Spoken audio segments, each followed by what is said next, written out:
Kayaking is a classic recreational sport. Every year, millions of people hop in a kayak to get some exercise, enjoy nature, and relax. But a small group of people push this sport to the extreme.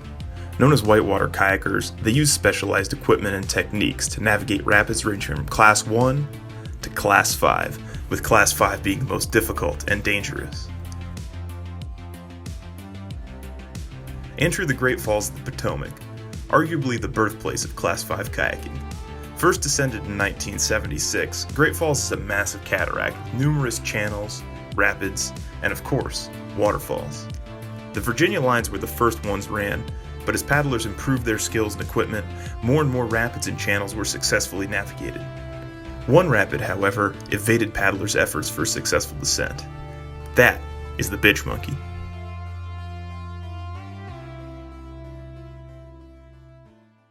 The Bitch Monkey is a chaotic waterfall, connecting the fish ladder to the back canyon. Paddlers would paddle past the Bitch Monkey on both sides, but it just never looked safe or easy enough to descend. Mostly due to the numerous rocks in the landing zone and extremely challenging lip, paddlers just couldn't find a safe line. So it's no surprise the Bitch Monkey was first run by accident. The first known descent of the Bitch Monkey was by Chet in 1994. For Chet, reportedly Gil Rocha and Paul Shelp were in the Eddy River right above the monkey. Chet tried to catch the eddy with them, but there simply wasn't enough room and he floated over backwards. To quote Eric Starr, Chet swam and it wasn't pretty. To honor Chet's swim, the drop was named Chet's Choice. The next confirmed accidental descent was on November 5, 1997 by Dave McIntosh, who broke his paddle on the rocks in the landing, but managed to roll up with only half a paddle. The first person to accidentally get pushed over the monkey but make it look good was likely Kurt Braunlich in the late 1990s. He also seems to have the first ever intentional descent in a savage scorpion and is responsible for the name Bitch Monkey, which has become infamous ever since. Sources are sparse on the early days of kayaking, so this is likely a very incomplete description. Still, Kurt's successful descent put the seeds of doubt in everyone's mind. Maybe the Bitch Monkey was a conquerable rapid.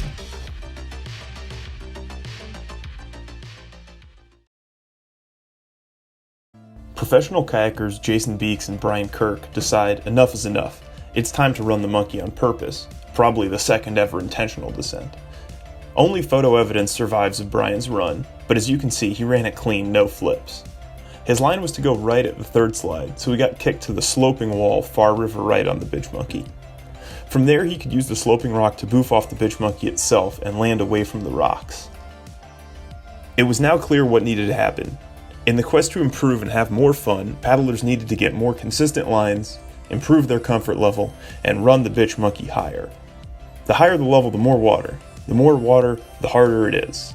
Bryan and Jason's run was 4.1 feet on the gauge. Who would be the first to push it higher? Reilly Adams. Reilly has an impressive resume, paddling all over the world. Reilly was running the Bitch Monkey with some frequency between 2009 and 2012. But there's just one problem. Nobody, not even Reilly, remembers the level. It's very likely Reilly held the Bitch Monkey record back then, but sadly I'm not sure anybody will ever figure out exactly what his record was. The next intentional run after Reilly was Sam Burk on December 2nd, 2012, but it was much lower, only 3.6 feet. Another lower run at 3.9 feet, but a very important one nonetheless, was by then high school student George Boss on June 22, 2013. George reportedly pioneered the left line. The right line had a higher potential to turn you backwards off the monkey, and George wanted something better. Staying more middle on the third slide and launching off the left side of the Bitch Monkey instead of the right wall. This move is a bit easier to make, but the left lip is more random than the right wall, so the carnage potential is still high. Then, in October, huge rains hit the Potomac watershed. The level spiked. A huge crew went out to scout the Bitch Monkey, hoping they could pull off the highest descent. With everyone else setting safety, Wyatt and George peeled out into the third slide. They were going for the original right line this time, simply because the third slide was kicking so hard right they had no chance of making it left. Unfortunately for both of them, they got pushed too hard right and had no speed coming off the Bitch Monkey. After a good beating, both rolled up safe, the new record holders on the Bitch Monkey.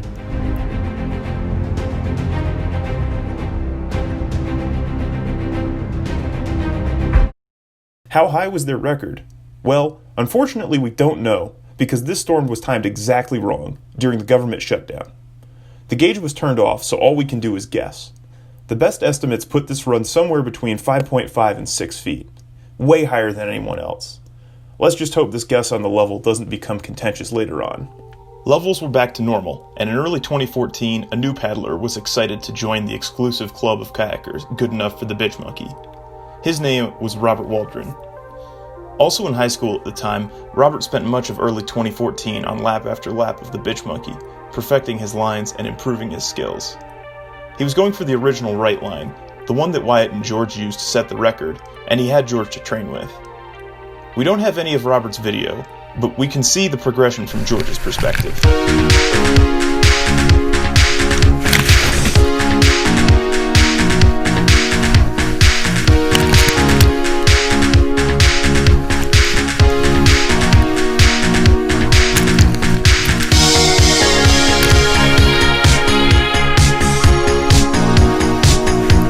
In June of 2014, Robert was feeling good. His skills had increased rapidly over the past few months, and the level was high. It was time to try and set the bitch monkey record. So as soon as it got to 5.5 feet, Robert set out and ran a clean lap, no flips, by far the highest level that anyone had accomplished this.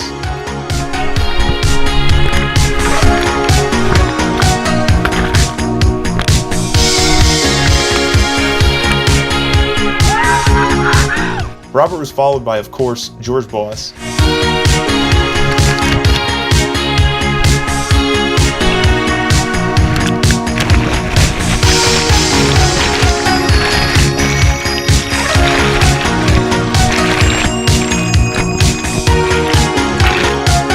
and Southeastern paddler Ryan Mcavoy.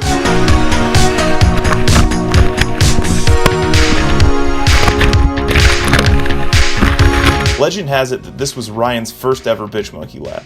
Nothing short of incredible. But was this the record? Well, at best it was tied, since George and Wyatt's run was at worst 5.5 feet. Content with the potential tie, and not wanting to get unsafe, Robert left the record alone for a while. But wait, remember when I said the point of pushing the level higher and higher was to improve your skills and make the bitch monkey harder? Well, there is another way. Less water. With so many rocks in the landing, less water on the bitch monkey means that the space to land in becomes very tight, making the rapid more difficult as the level drops. Paddlers had already determined the most friendly levels on the monkey were in the low 4-foot range. So how low did paddlers push it? Well, they skipped most of the 3-foot range and went straight down to 3.09 feet during the summer of 2014. Who would dare run the monkey so low to need to avoid all the rocks in the landing? It was George Boss, who was tied for the highest descent. George eventually pushed all the way down to 2.9 feet, where you needed to use the right wall to deflect your boat far left to avoid the rock pile. The only other person to run the monkey this low to my knowledge was Wyatt.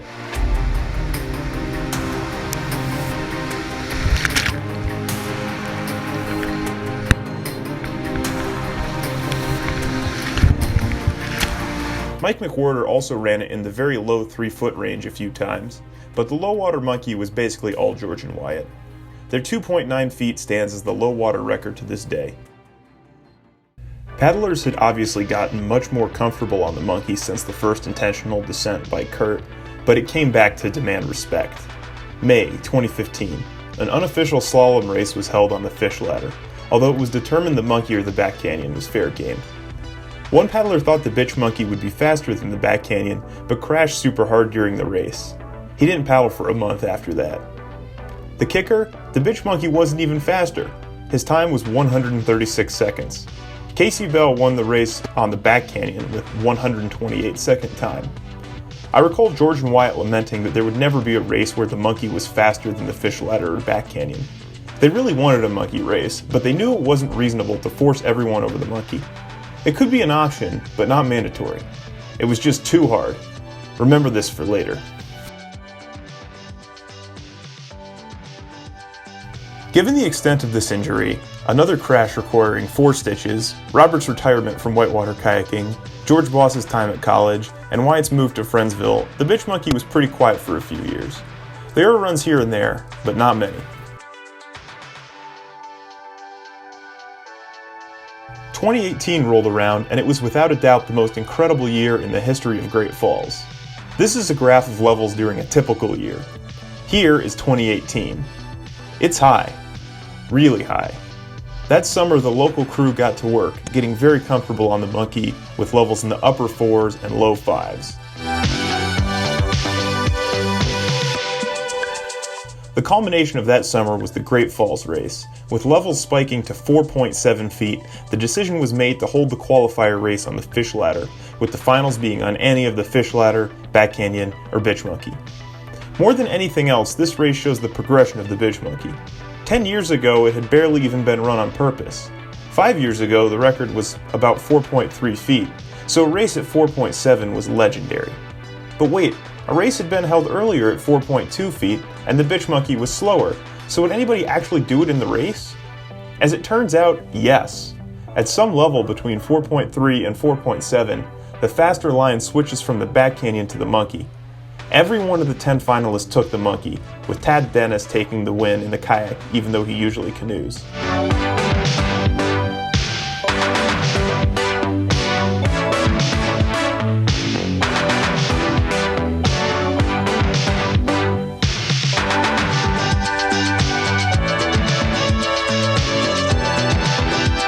Potentially even more legendary than Tad's winning race lap is Howard Magley's race lap. He decided to freewheel the monkey in the race. He landed it too. It was the second freewheel ever thrown on the bitch monkey. As it turns out, this isn't Howard's only legacy on the monkey. In race training, Howard and his friend Mike Ferraro had done a practice lap for the race.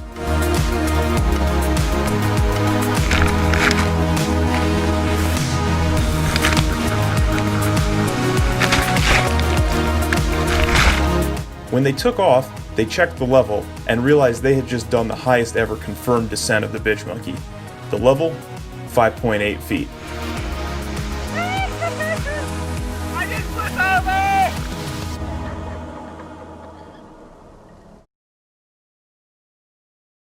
Maybe as a result of the race, or the high water the year prior, an up-and-coming paddler was determined to etch his mark into the bitch monkey's history. His name, Ethan Frangenberg, also a high schooler.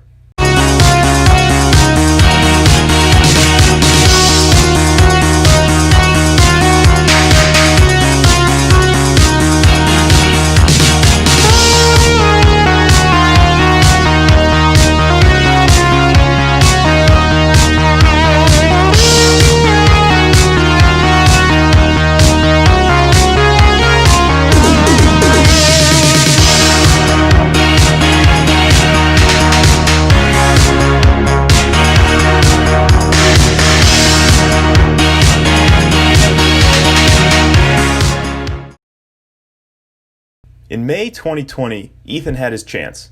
The river was going up. He got his gear and headed to the falls with a huge crew. Nobody else was interested in the monkey that day. Ethan was the only one to scout it. The thing was, he had an antics. Normally paddlers run the bitch monkey in high-volume creek boats for the superior control and forgiveness. An antics is at a huge risk of getting tossed around. Get tossed around Ethan did. He got pushed into the super far left slot. The level, 5.7 feet, narrowly missing Howard and Mike's record.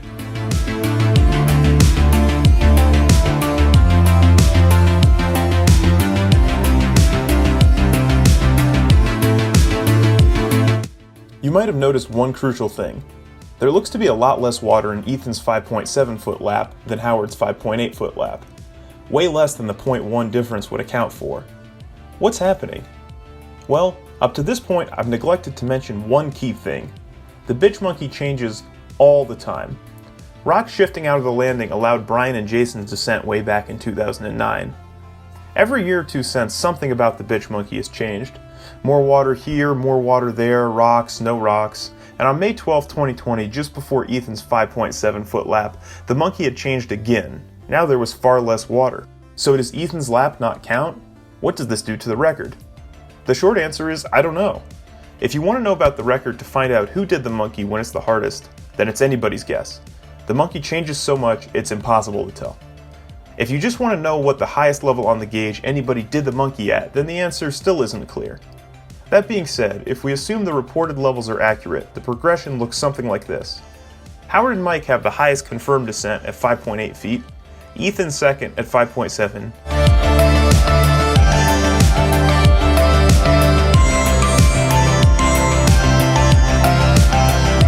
and George, Robert, and Ryan at 5.5 feet.